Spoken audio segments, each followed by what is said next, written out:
அன்புள்ள சீடனுக்கு உன் அன்பன் இயேசு நான் எழுதும் கடிதம் உனை பின் தொடர்வேன் என்றவனே எங்கே நீ சென்றாயோ?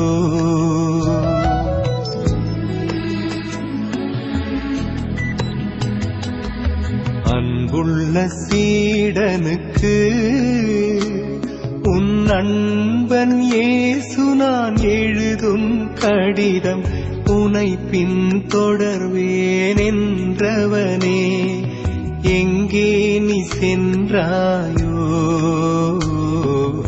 எங்கே நீ சென்றாயோ?